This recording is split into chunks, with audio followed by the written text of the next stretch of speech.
ACN news में आपका स्वागत है। मैं हूं गणेश अग्रवाल और आप देख रहे हैं दमोह जिले की खबरें। दमोह जिले के इटवा में इन दिनों पंडित विपिन बिहारी जी महाराज की कथा का आयोजन किया जा रहा है। यहाँ पर हजारों की संख्या में भक्तगण पंडित विपिन बिहारी जी महाराज की कथा सुनने के लिए पहुँच रहे हैं। Bureau report ACN news. देखा था बड़े बड़े आदमी को जात का बच्चों खरी धरे हैं कछु खरगोश पाले कछु अच्छो है पालो में कोई दिक्कत नहीं है। जो सर्विस में है वो ये सब तो पाल रहे पर उनके बच्चे उनके नौकर पाल रहे।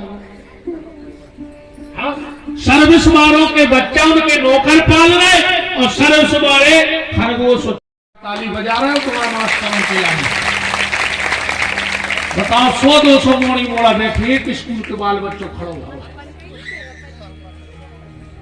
यहाँ वहां ये बातें सिखाई जाती हैं। बहुत बढ़िया तुम करते हो। सुबह उठ के मम्मी पापा के पैर छूते हो? पक्का? अच्छा छूता है पैर? चलो बहुत बहुत बढ़िया बेटा, बहुत बहुत धन्यवाद। एक बार जोरदार तालियां बालक के लिए। ऐसे बच्चों में कोई भगत सिंह है, कोई स्वामी विवेकानंद है, कोई डॉक्टर अब्दुल कलाम बनेगा जो देश को बहुत ऊंचाई पर ले जाएगा। और मैंने कई बार ये शिक्षा तो उच्च पास ही में नहीं रहते तो इनने चौखरे पाले और उनके बच्चा नौकरों ने पाले, तो तुम्हें आखिरी में वृद्धाश्रम वाले पाले। अगर तुमने अपने बच्चों को पाला होता तो बच्चे तुम्हें पालते, फिर आखिरी में तुम्हें वृद्धाश्रम वाले पालेंगे।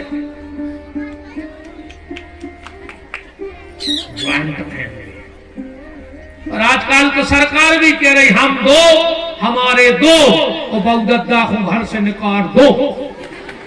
चार का तो परिवार है, मम्मी पापा चुन्टू मुट्टू बस।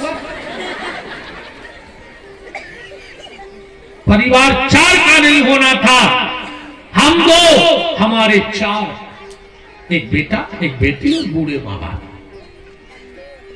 अगर बूढ़े माँ बाप पास रहते तो तुम्हारे बच्चों को संस्कार देते। शिक्षा तो तुम कहीं से ले आओ पर संस्कार तो बुजुर्गों से मिलेंगे, परिवार में मिलेंगे, पर उससे हम लोग बिल्कुल दूर हो गए। तो सरकार को इन तीन चीजों पर विशेष फोकस देना चाहिए। पहला शिक्षा पर, दूसरा स्वास्थ्य पर और तीसरा सुरक्षा पर।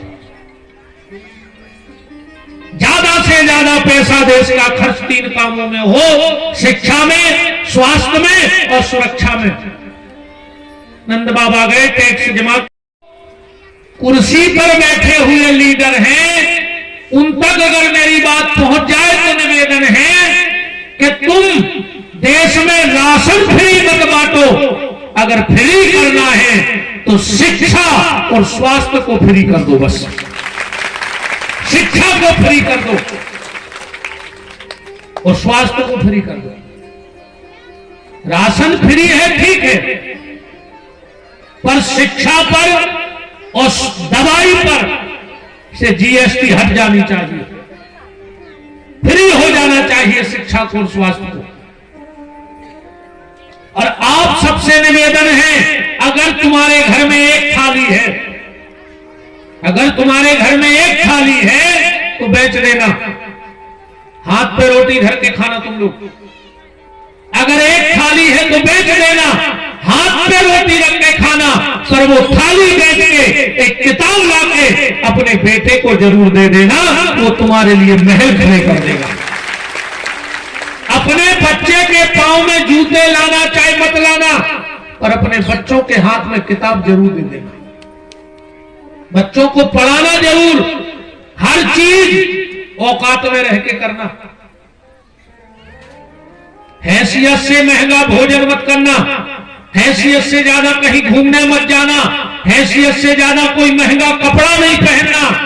पर अगर बच्चों की पढ़ाई की बात आ जाए तो अपनी हैसियत से भी ज्यादा आगे निकल जाना, कुछ कर्जा भी ले लेना, पर अपने बच्चों को पढ़ा देना। क्योंकि संपत्ति दे सकती है पर अगर अगर तुमने शिक्षा दे दी और संस्कार दे दिए तो वो तुम्हारे बच्चे को धोखा नहीं दे सकते। इसलिए पढ़ाओ, बेटियों को भी पढ़ाओ, बच्चों को भी पढ़ाओ। हम लोग नहीं पढ़ पाए ये अलग बात है, पर अब दूसरी बात, अपनी औलाद को तो लायक भी न बना दियो कि वो तुम्हें को नालायक समझन लगे। आज तो लायक भी न बना दियो कि वो तुम्हें को नालायक समझन लगे। और वो नालायक तुम्हें कब समझेगा? जब उसे तुम अच्छी शिक्षा तो दे दोगे पर संस्कार नहीं दोगे। संस्कारों की कौन दुकान नहीं है दुनिया में, न कौन स्कूल में संस्कार दिए जा रहे हैं। इतने मोड़ी मोड़ा बैठे, एक बच्चा खड़ो हो जाए, सिर्फ सरस्वती शिशु मंदिर के बच्चे छोड़ के एक स्कूल का बच्चा यहां खड़ा हो जाए और वो बताए मंच पे आकर कि जब हम स्कूल से आते हैं तो हमारे मास्टर, हमारे गुरु, हमारे टीचर, हमारे सर हमसे कहते हैं कि घर में जाके मम्मी पापा के चरण छूना। वो कोई बच्चा तो खड़ा हो जाए। किसी भी मास्टर ने आज तक आप वर्तमान में ये कहा हो कि सुबह उठ के अपने दादा दादी को प्रणाम करना, सुबह उठ के भूमि को प्रणाम करना, अपने माँ बाप की बात मानना? कौन से स्कूल में पढ़ते हो?